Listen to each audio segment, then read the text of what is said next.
Who taught you to hate the color of your skin? Who taught you to hate the texture of your hair? Who taught you to hate the shape of your nose and the shape of your lips? Who taught you to hate yourself from the top of your head to the soles of your feet? Who taught you to hate your own kind? Who taught you to hate the race that you belong to? So much so that you don't want to be around each other. Oh, before you come asking Mr. Muhammad, does he teach hate? You should ask yourself, who taught you to hate being what God gave you? Most of us blacks, or Negroes as he called us, really thought we were free without being aware that in our subconscious, all those chains we thought had been struck off were still there. And there were many ways where what really motivated us was our desire to be loved by the white man. Malcolm meant to lance that sense of inferiority. He knew it would be painful. He knew that people could kill you because of it, but he dared to take that risk.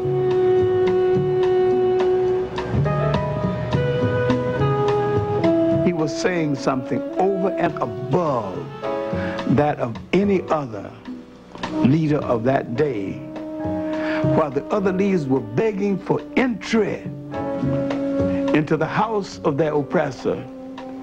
He was telling you to build your own house. He expelled fear for African Americans. He says, I will speak out loud what we've been thinking. And he said, you'll see. People will hear it, and they will not do anything to us necessarily, okay? But I will now speak it for the masses of people. When he said it in a very strong fashion, in this very manly fashion, in this fashion that says, I am not afraid to say what you've been thinking all these years. That's why we loved him. He said it out loud, not behind closed doors. He took on America for us.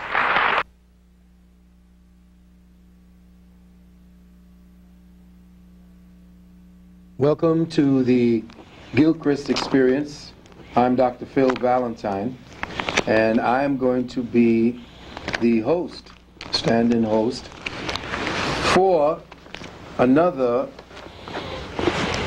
privileged meeting with a gentleman that is very, very slowly surfacing as one of the most influential men of this and the last century.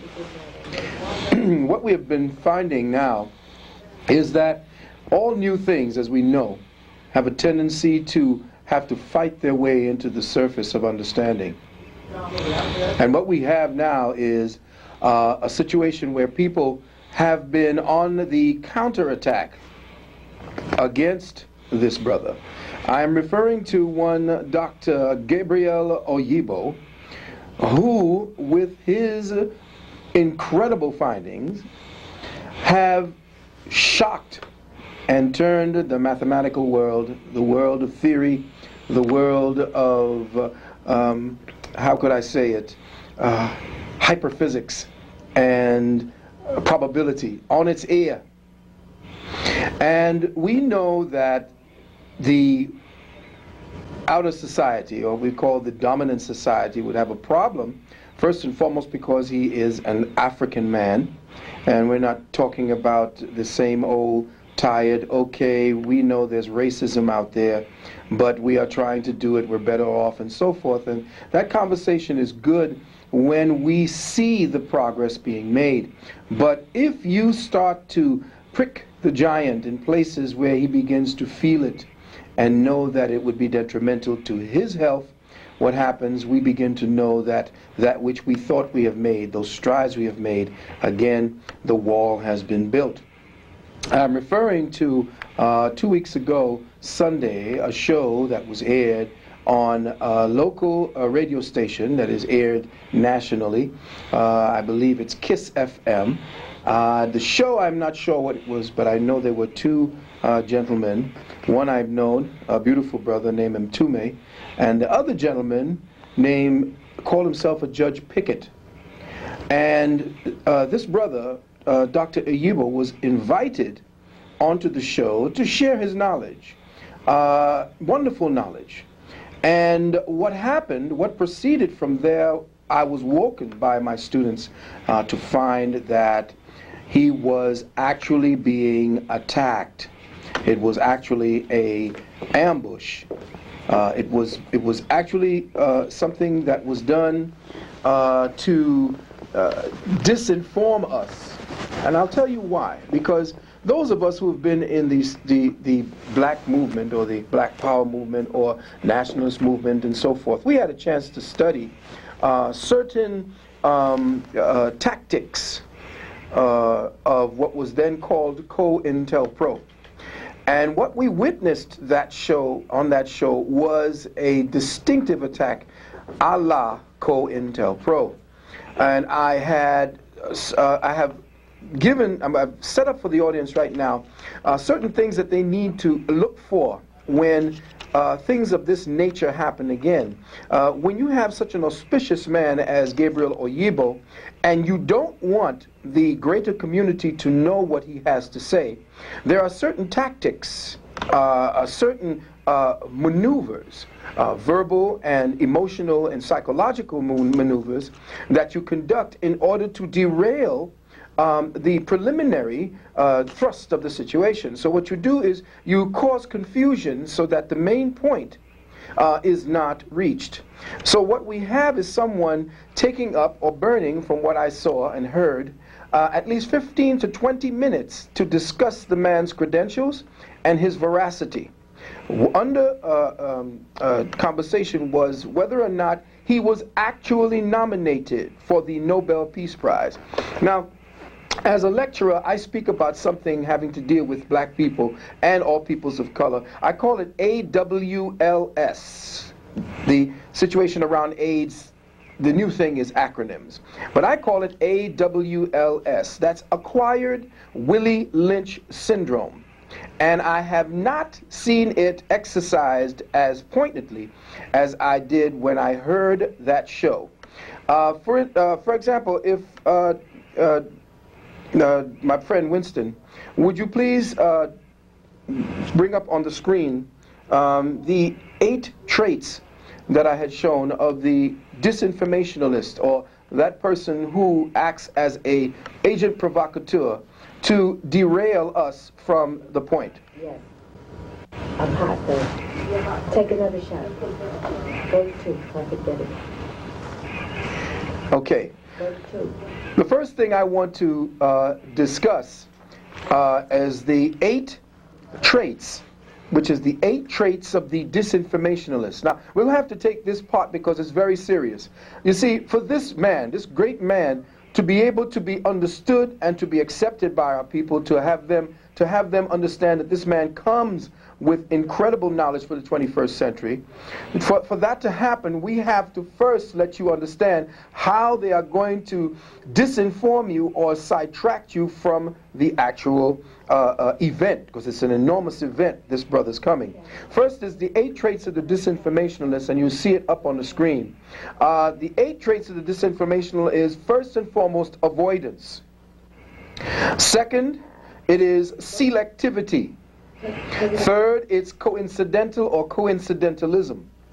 Fourth is teamwork. Fifth, there is the anti-conspiratorial.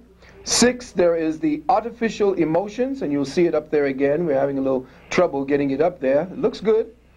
That's it. Hold it right there. And you have 7th, inconsistency, and 8, newly discovered or time constant. So let me go over this a bit. Avoidance. That would be the avoidance or to never discuss the issues at hand head on. Instead, pick up on little topics that have no real relevance to the actual large picture at hand. When it was established that the gentleman could not let you know that the ballot for the Nobel Peace Prize is a secret ballot, and that there are certain things we can discuss and could not discuss, if you heard the gist of the conversation between Judge Pickett and Dr. Oyibo, you would see that he was not allowed to speak. So there was avoidance, there was selectivity rather than actually focusing in on the great works of this man, something I don't believe Judge Pickett could ever come close to understanding. He was very selective about what he wanted to do to get the audience to become more focused in the trivial, which was, could you prove whether or not you were a Nobel laureate? 3, it was coincidental. He was baiting us to make us believe, well, you know, it just came in over the wire. That somehow, you know, it's not us, but we have a duty to our audience. That's the anti-conspiratorial, or the artificial emotions. He was indignant. He felt as if that Dr. Oyibo was doing a great harm to him, as well as to the people at large. So he set himself up as the defender of the people, and the defender of something correct and right, so that you would believe that all of it was wrong to begin with. And moving down to see what I was going to speak about as far as newly discovered or time constant, he kept on emphasizing that we just discovered this. Our research department just discovered this, so we felt it was in the best interest of our audience that this come to the surface. Again, turning it so that he became the hero, or he became the defender of truth for the people, which essentially was opposite to what it is he was trying to deal with. Now, moving over to something that we call the 25 rules of disinformation, which would be the second chart. Can we get to that very quickly, please? Yes. The 25 rules of disinformation. The 25 rules of disinformation are: hear no evil, see no evil, speak no evil. 2, become incredulous and indignant, which is essentially what they were doing. They were pretending indignance and pretending incredulousness. 3, create rumor mongering. 4, use a straw man. Let's get a little focus straight up on that for me, please. 5, sidetrack opponents with name calling and ridicule. Essentially, you could have heard that in the conversation from Judge Pickett. Ridicule and name calling. Hit and run. He said what he had to say, and whatever it was that he had to say, he bounced out of the conversation and said, well, I had to do it, that was it, and we won't talk any more about it. He questioned the motives of Dr. Oyibo, which is number 7, question motives. Why are we having a hard time keeping that up on the screen? It looks pretty good from where we are. Thank you. Leave it there, please. This is very important, what we're talking about. 8, invoke authority. He felt that he could take the authority to move against this man in such a way that he could now diffuse some impending disaster for the public if it were to be found out that he was not a Nobel laureate. Play dumb, number 9, which he did. He played dumb. He had to do it because he did not know better, and that we did not know better. 10, associate opponents' charges with old news. 11, establish and rely upon fallback positions. 12, enigmas that have no solution. 13, Alice in Wonderland logic. 14, demand complete solutions. In other words, he wanted complete solutions to his situation. He wanted to know the truth then and there. Please provide us with the proof now, or don't say what you have said. Fit the facts with 2 alternative conclusions. 16, vanish evidence and witnesses, though that didn't have anything to do with it. We wanted to bring this whole thing into play. 17, change the subject. 18, and this one was most practiced, emotionalize, antagonize, and goad. That is exactly what Judge Pickett was doing. And to Brother Mtume's credit, he was trying to become the part of the ameliorator, someone who would try to, calm everything down so we could get to the point. And by that time, about 15 minutes had already gone by. We don't know whether or not they were actually playing good cop, bad cop, but that's how it came out to the audience. 19, ignore facts. Demand impossible proof. That is one of the most profound topics for the agent provocateur and the disinformationalist. To ignore facts, demand impossible proof. False evidence, call a grand jury, special prosecutor. That's what he was. He acted as the grand jury and special prosecutor, because if you listen to the way he was speaking to Dr. Oyibo, he was speaking in the capacity of a prosecutor looking to get a guilty verdict. 22, manufacture new truth. 23, create bigger distractions. 24, silence critics, and 25, to vanish. Thank you very much for those pieces of information. But I want to also say that I am in possession right now of Columbia University. You can tune right back into me now. Columbia University, I want you to see how many people, how many students at this time have been asking for Dr. Oyibo in Columbia University for him to speak about this. You don't get this kind of invitation from Columbia University unless someone has read your dissertation, you're known that you have been nominated for the Nobel Peace Prize. We also have the Massachusetts Institute of Technology. This is the most prestigious, side to Stanford, university on the planet, or at least in the United States of America. This is at least 25 to 30 pages of signed students who have signed demanding that this man speak at the university. And faculty. And we have also one from Harvard. Harvard. Oh, I know you know Harvard. Harvard University students are demanding that the man speaks. So I'm in possession here also of a letter that was a nomination for from Rensselaer, the committee to nominate Dr. Oyibo for the Nobel Peace Prize. That's all I'm going to say, because there are certain things that Dr. Oyibo said that we cannot speak on the air. But you can read this. But we can read what it said right here. It says here, "Dear Professor Oyibo, I am delighted to write to support your nomination of Dr. Gabriel Oyibo for the Nobel Prize in Physics." I'm reading this. I'm reading this from Rensselaer, Department of Mathematical Sciences. Right now, I am delighted to write to support your nomination of Dr. Gabriel A. Oyibo for Nobel Prize in Physics. My acquaintance with Gabriel Oyibo began in the 70s when he was a graduate student of Rensselaer Polytech Institute. He took a complex variables course that I taught and received a grade A. A, Judge Pickett, A. Understand that. In this class of talented students, he was outstanding for his creativity, as evidenced by his innovative solutions and his discovery and exploration of unexpected interdisciplinary relationships and applications. These features continue to be characteristic of his career activities, sir. You see, I question you calling yourself a judge, because a judge is supposed to be someone who sees all the facts before he gets up and barks and says things that he would be getting later. And we know that you're not really a judge, Judge Pickett, because there are no more judges. There haven't been judges since 1789 in this country. There hasn't been a judge, a sitting judge, in this country for the last 150 years. You are a magistrate, a manager of the debt, a manager of the bankruptcy of the corporation called the United States of America. Everyone knows this.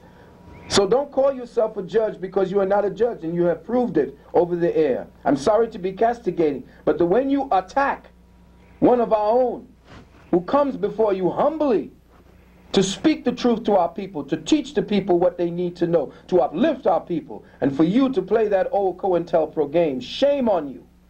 Shame on you.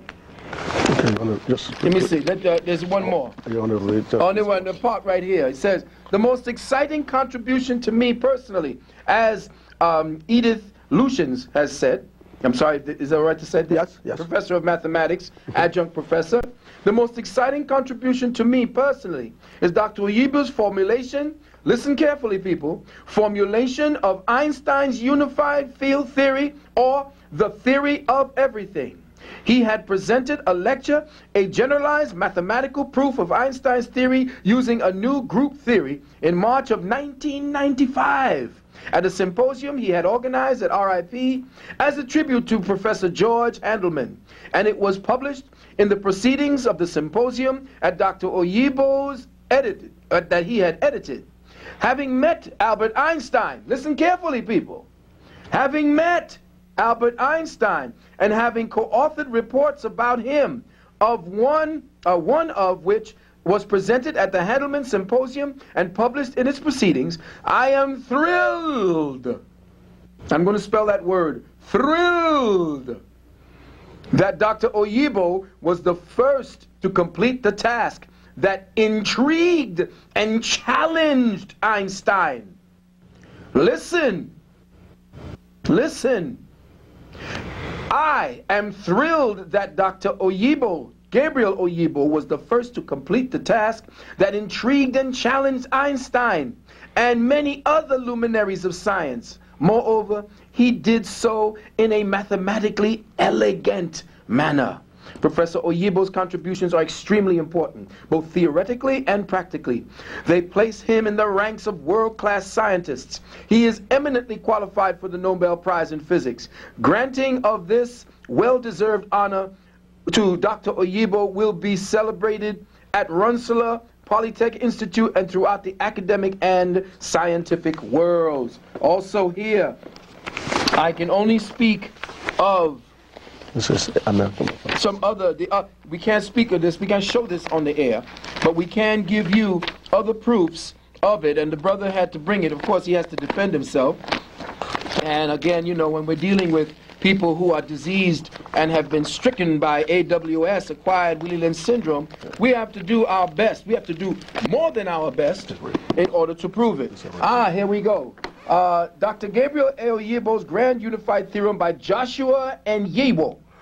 Now this is the PhD, Department of Physics, Computer Science and Engineering, Christopher Newport University, First in Virginia. Like many ambitious computational physicists and mathematicians, past, present, and yet to come, I have spent a good portion of my life in quest of a unified theory of nature. He did.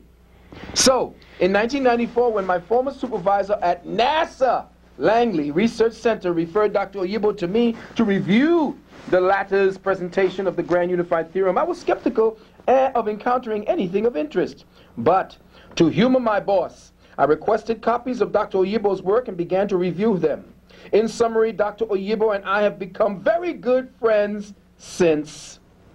Dr. Oyibo's Grand Unified Theorem is the cleanest, see, copacetic, antiseptic, hypoallergenic, cleanest, okay? Most carefully calculated, most comprehensive and authentic presentation of a unifying theory of physics that I have ever encountered. We can go on and on. The man has a huge galaxy of honor and praise, and I'm indignant that somebody such as that, who has the ear of our people, who pretends that he is informing our people, how dare he do what he has done. I'm not perfect. Nobody is perfect. But before you get the facts to Judge Pickett, make sure that you understand all of the facts. I pity those who may have come before you in court, because if it is the way you had conducted your court, no wonder there's so many black people in jail today. Anyway, here we are. The Grand Unified Theorem, here, full view from Harvard University, from Harvard Libraries. Grand Unified Theorem, representation of the Grand Unified Theory, field theory, or theory of everything. Oyibo Publishing. We are, we'll be finished with this in a second. I want you to explain the theory. We're going to explain the theory in a minute, definitely. But we have to get this out of the way so that there are no more people who want to come and attack this brother. Because this brother is teaching mathematics to our children in the community. He is doing work. Pretty much, if this man was of any other race or ethnic hue, he would be treated as God. You would have seen him on David Letterman. He would have been all over the place. But because you want to know, you want to see if racism is still active and present in our society, well, Dr. Oyibo is living evidence of the fact that there is that racial wall, and no matter how they may sweet talk us to believing that we made strides into the 21st century, this man is proof that the racism still exists. It is entrenched. And it's even entrenched in us through Willie Lynchism. What's going on? Oh, Cornell. Okay, all the libraries. We're going to name off all the libraries that this book is in. Cornell University, Dutchess Community College Library, Rochester Institute, the University of Connecticut, Yale University, Brandeis, Northeastern, Princeton, Cedar Crest, Drexel, Geneva, Christie, University of Toronto, York University. And not only that, these are all over the place. Yes, can we have that book, please? I wanted to see the book that was causing all this controversy.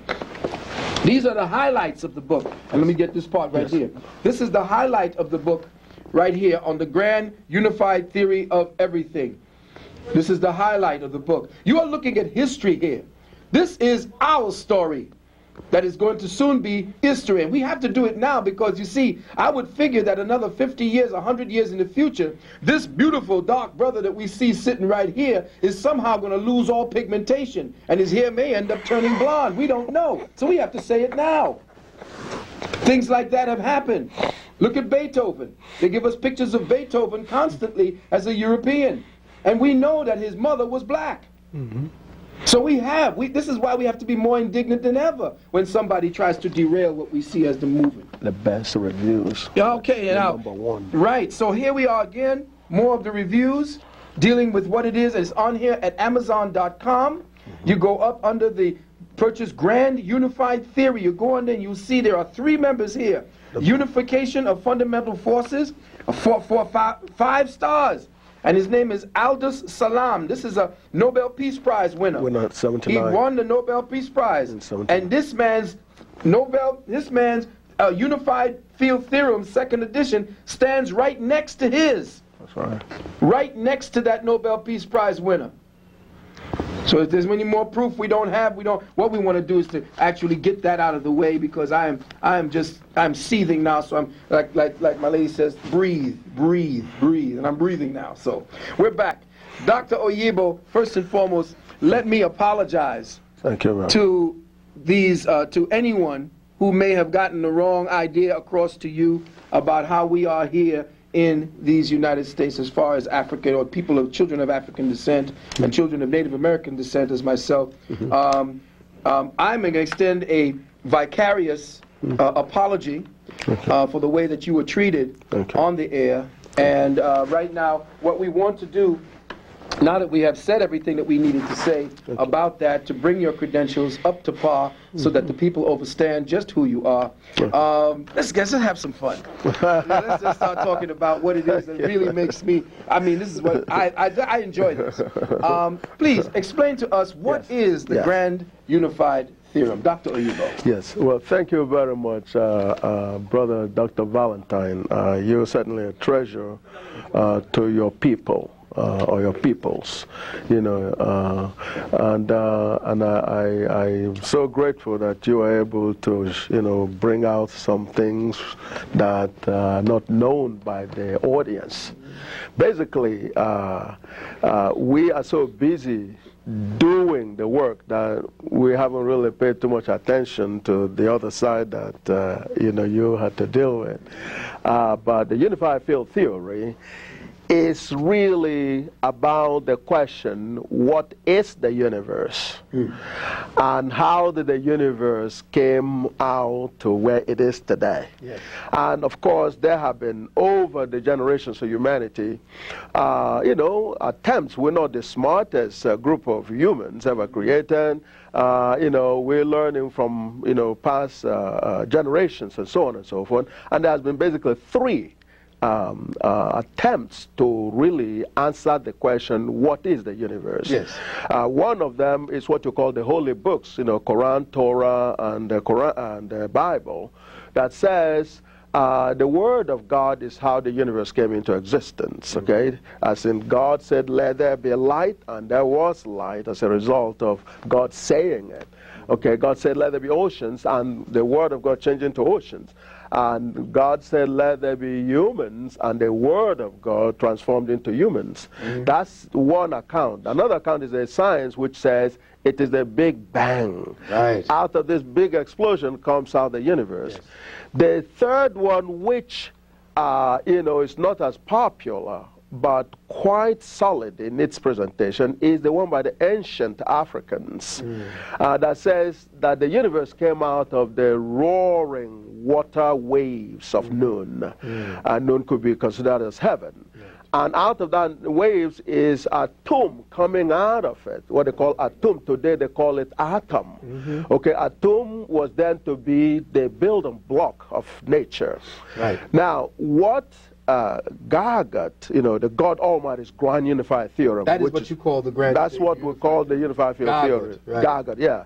God Almighty's grand unified theorem. What it has presented in terms of answering the question, what is the universe, is basically to say that the universe is a geometric space. Yes. And you know, when anybody that listens to this is free to write me a note, make a public comment in terms of if there's any point of the presentation that they disagree with. Okay? You heard that first. All right. Okay, one part, the first part is that the universe, I'm answering the question, what is the universe? The universe is a large geometric space that is full of motion. And motion because as we're sitting down here, Dr. Valentine and I are sitting down here, we are moving. Because Mother Earth is rotating about its axis from where you get the night and day. Yes. And then the Mother Earth is also moving about the sun from where we get seasons. So whether we like it or not, we are moving along with those two motions. Yes. Now, if that is not enough, our bodies, like any piece of matter, are composed of atoms. An atom has in it a core of they call nucleus, and an electron, a set of electrons rotating about a nucleus. So every piece of our body involves that electron motion. Yes, sir. Therefore, there's no piece in the entire universe that is not moving, or that there isn't motion. So Gargot then went on to conclude that, therefore, because motion can only happen when there's a force behind it, that the universe is a large geometric space that is full of motion. In other words, the entire universe is a force field. And that if you take a bookkeeping of that force field, you will get the formula Gij, comma J equals 0. Okay, remember that word. Now let me just get that again. Gij, comma J equals 0. Gij, comma J equals 0. All you children that may be tuned in, that is going to be the new theorem that is going to replace E equals mc squared, which means energy equals matter times the speed of light squared.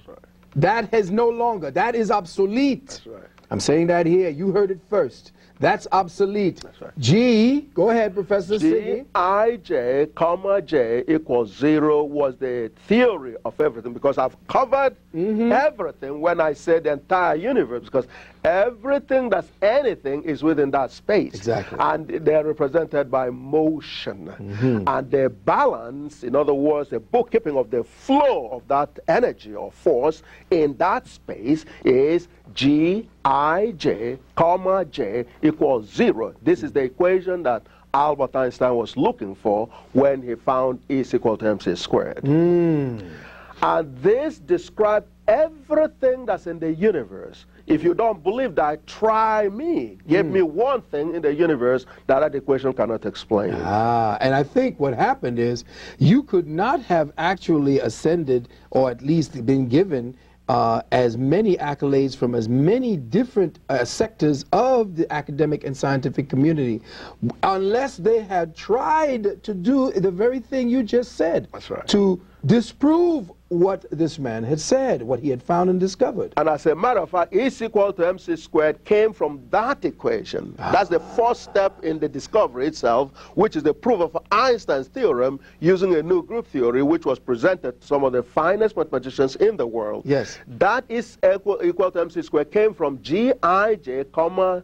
J equals 0. So what you're saying then, E equals MC squared is like somewhat the stepchild of G. Thank you very much. Okay, so thank you very much. So what we are looking at now, young people, is a reverse.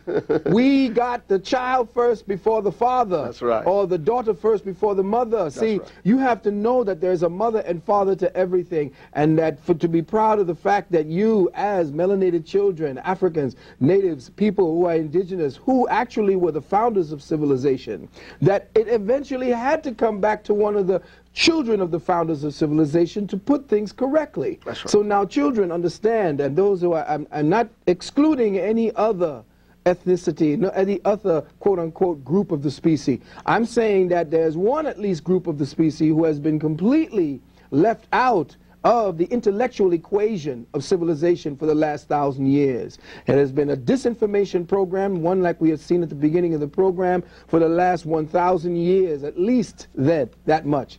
So that now we are really reascending back to that. Tell us, at the time when we were in the radio studio, you told me that you got emails from the Ku Klux Klan and from members of those saying that they would never have a black man win the Nobel Prize. Prize. In physics. In physics. They can get in soft sciences, but never in hard physics. Science like Why? physics. Because he is the Hank Aaron when they tried death threats because he was going to break Babe Ruth's record. He is the Jackie Robinson, you see? He are the people who, when you begin to break or destroy sacred cows, the way Moses came down from the mountain and started destroying all of the idols, that became very unnerving to those people who were in place. Their comfort zones, intellectual comfort zones, have been destroyed. But you see, that's what's called change. It's called change and evolution. And this brother has brought us a message for change. Go ahead, brother. So the universe, in answering the question, therefore, is a geometric space. Again, what is the universe? A geometric space that's a force field that when you take a bookkeeping, you get a Gij, comma, J equals 0. That is what the universe is. Out of that, you'll find out that before the material universe came into existence, what you had was that force field was a wave force field. That's what you call spirit. The spirit is what in mathematics is described by waves. Now, whether you look at it as creation or whatever, what happens during the coming of the matter was a concentration of that wave field or spirit field. And that concentration, according to this theorem, and it's a theorem, not a theory. Theorem is a mathematical situation that you can prove mathematically, mathematical statement that you can prove, a truth that you can prove mathematically.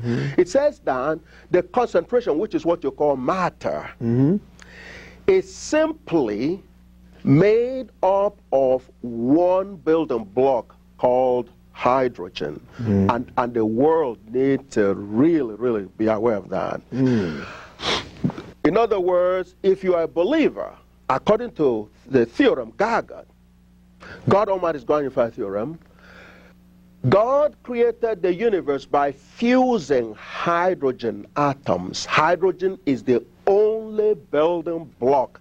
That's what the quantum theorists have been looking for 100 years. And trillions of dollars have been spent on it. So the world is supposed to rejoice right now that that has been found. That one building block is what God used and fused together to get what you call elements. For example, you have a periodic chart that says there are 118 elements.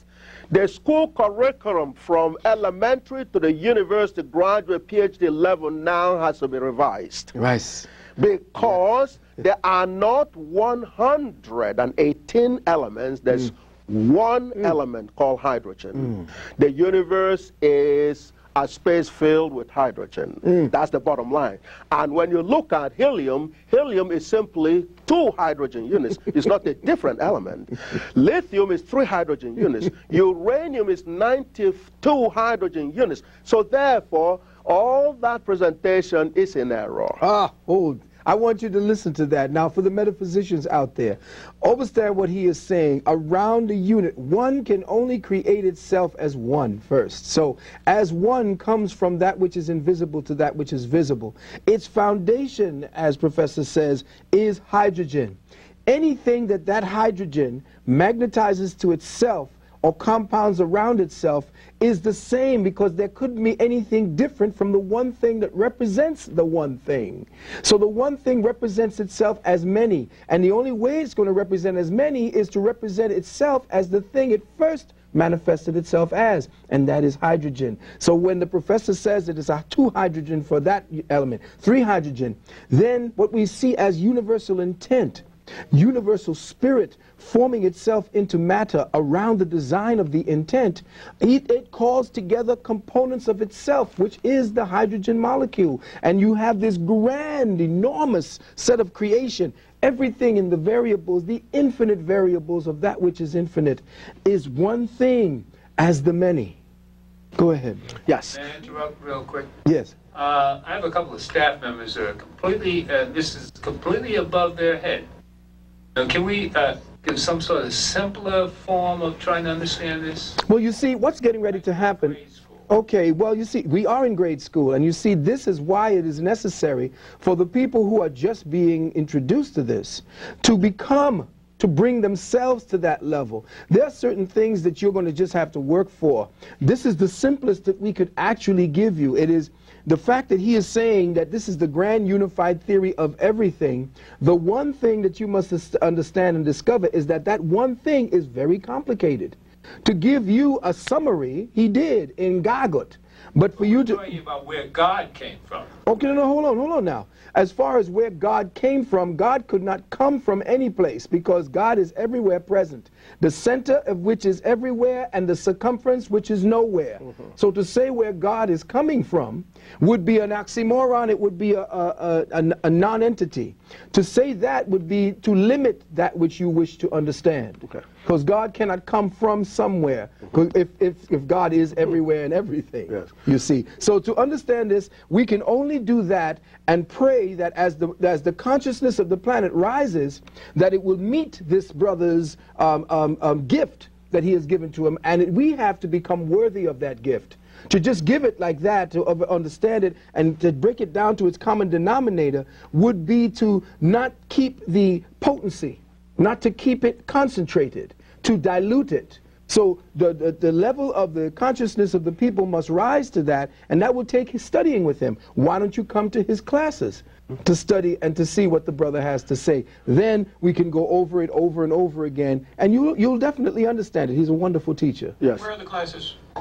The classes, first of all, you can call 631-242-3069. That is 631-242-3069. The classes for the city area is located currently in Brooklyn, 616 East 23rd Street. That's between Glenwood and Farragut. Okay, but in terms of God, God exists mostly in spirit. The G-I-J, J, for believers, the G-I-J is the God. And it's out of that God that everything came out of. In other words, the concentration is made by one, one building block we call hydrogen. So God fused that hydrogen to make the material world. Yes. So the one thing that you are looking to actually get to for understanding is that the center of everything and the circumference of everything is in that one thing, the hydrogen atom. He has put a parameter around the present understanding of God. In other words, God is the unknowable, but there is the known, the unknown, and the unknowable. What he has done is he has pricked off a piece of the unknowable, and he has brought it into the unknown, and in that unknown state has he created a place for the known to be known. And I know it sounds like it's crazy, but the people who are on the metaphysical tip know exactly what I'm talking about. He has taken a way of walking around three-dimensionally, to walk around the circumference of what we see or perceive as God, and he has given God a whole new description. and he has thrown away he has destroyed all the other theories of it, because the brother is coming from a holographic, three-dimensional perspective, something that we haven't been doing. And in many ways, it unifies the believers and the non-believers. Yes. Because whereas the G.I.J. will be referred to as God by the believers, G.I.J. will be referred to as a force or power by the non-believers or scientists. But that's simply semantics. They're talking about the same G.I.J. Well, tell us something before we, as we are getting ready to wrap up.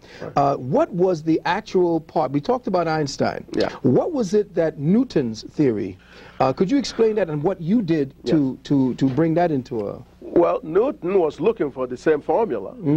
Okay. Oh, Newton was looking for the same formula, and but he didn't have any equations. He was an alchemist, meaning he studied the ancient African science called chemistry. Yes. Chem, of course, is black. You know, and mystery is mystery. Chem means black magic, or the mystery of the ancient Africans, which Newton studied and got very spiritual. Many people will not know that. Newton was actually an ordained minister of the Church of England. Yes. You know, Reverend Sir Isaac Newton. He was quite spiritual. So it seemed like out of that spirituality, he was able to get a solution in terms of the description of the motion of the planets, which represents one portion of this force field. Yes. Which is the gravity. Okay, the one that keeps us sitting down here right now is the gravity. He was able to describe how the planets move around the sun and describe the motion as being elliptical in effect. Yes. I was able to relate that knowledge to the force that will keep us right on Earth here, which is the gravitational force. There are 4 known forces currently in the universe, okay? The gravity, the electromagnetic, strong, and the weak. He dealt with one, that is the gravity. Yes. Now, Maxwell dealt with the electromagnetic, Yes, okay? Maxwell. Then Albert Einstein refined the gravity and then wanted to merge them together into getting this G.I.J., which is the totality. Yes, yes. Okay, and he had difficulty right through to the time he died, you know. And as he passed on, new ones, the strong and the weak, were discovered. Yes. So even if he was successful in unifying electromagnetic and gravity, when these new ones were discovered, the problem would have been opened up again. But what our equation did was not only unify those 4 known, but others that are yet to be found. Oh, see, so every theory that is now to sprout or to grow out of humanities or even science's book of discoveries from now on will have actually, in other words, what you've done is through your theorem, you have now lent quantum fuel to the mathematical probabilities and everything that they've been trying to find. You have now set the rocket into overdrive. Yes. In fact, it concludes that probabilities are necessary at this point. You can predict anything if you have the smarts. Yes. Like God. God doesn't deal in probabilities. Oh, no. God knows exactly. Yes. If you toss a coin, God knows which face it's going to be. Yeah. And through this theorem, you can actually determine which face it's going to be. It's not a chance. It's actually a solution. But see, that's deep because... Yes. How do we get the youth interested in this science? Oh, they're interested. They're interested. When I was talking to this brother, when I go any place, wherever he's speaking, the youth are there. You see, just because we don't understand sometimes what is going on and we don't get it right away, don't think that the youth don't get it. The youth are there, and they're the ones that's going to pick this up like this. We are having a problem with it, but he is actually giving this to the children of tomorrow. They understand it and understand it. Yeah, well, see, the youth would eventually be picking up like this brother is awesome in terms of getting people to really begin to like something that is abstract and all that. But eventually, when they begin to know that, out of this equation, you get, you can describe what Michael Jordan does. Michael Jordan is seen as a basketball player, but through this theorem, you can actually tell that Michael Jordan is a mathematician. Yes. Because for him to throw the basket, the theorem that we have predicts that The track that the basketball follows to the basket is actually a parabola, a parabolic track. That is predicted by this theory.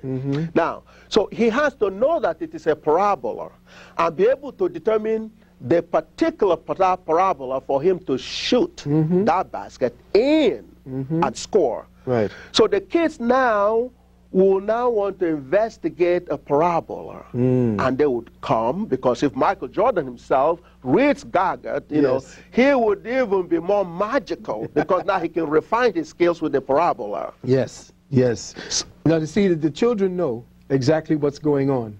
They have an understanding, because if it is their time, and it is their time to this time, the fact that they are born within this time will mean that the spirits of the time will support their knowledge or their ability to learn this. So we should not lament about the children getting it. We should work hard for them to set down the foundations and to create the environment for their learning. But one thing I have been thinking about your theory, this is going to open up whole new possibilities also for the negative, because computers may very well be created based upon what it is that you have given to them, and they can compute all kinds of probabilities based upon what you've given them. Yes, and just before I get to that, in terms of staying on the kids, the young children, yes, we have one of our youngest students so far is a 5-year-old.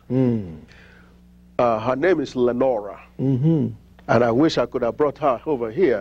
Lenora, we have actually taught to prove the third corollary of Gaggart, which says that the universe is only made up of hydrogen. Lenora, at 5-year-old, can prove that to the finest and not so finest minds on earth. And I wish that the world could give us a little stage to have Lenora prove that theorem to everybody's satisfaction. It will happen, Doctor. You know it will, because its time is here and it has come. We understand exactly what it is that you have against you. You are a pioneer. You have things that you have to do. You have to chop away at everything. You have to knock down all the resistance, and we have to help you do that. But let's get back to what I was asking you. The probabilities now that Gaggart is going to bring. This is awesome information and can be used. You know? Well, see, first of all, it is a theory of everything, as we've demonstrated clearly, okay? There's nothing is left out when you look at the entire space of the universe, and as a force field, everything is covered. You and me, everything. There's nothing. You're not starting from 1, 2, 3. No, you're starting from the whole thing. So that means that everything that the mightiest power, the one before gravity, I mean behind gravity, because you don't know where gravity comes from, right? Now, we're giving where it came from, which is the G-I-J, that's where it comes from, which is where the believers call God. And the non-believers call it a force. Okay, of course, God is force, okay? But so there's no misunderstanding. But whatever we as humans are allowed to understand can be understood using this theorem. For example, you can cure cancer. As a matter of fact, we do have a prescription for cancer. Because out of the discovery comes out everything. You can just take that one unit and look at it carefully, and you can see everything. You can understand the cell mitosis and how it goes on to be cancerous. So what you're actually doing is you are reading the blueprint of God. Absolutely. How God has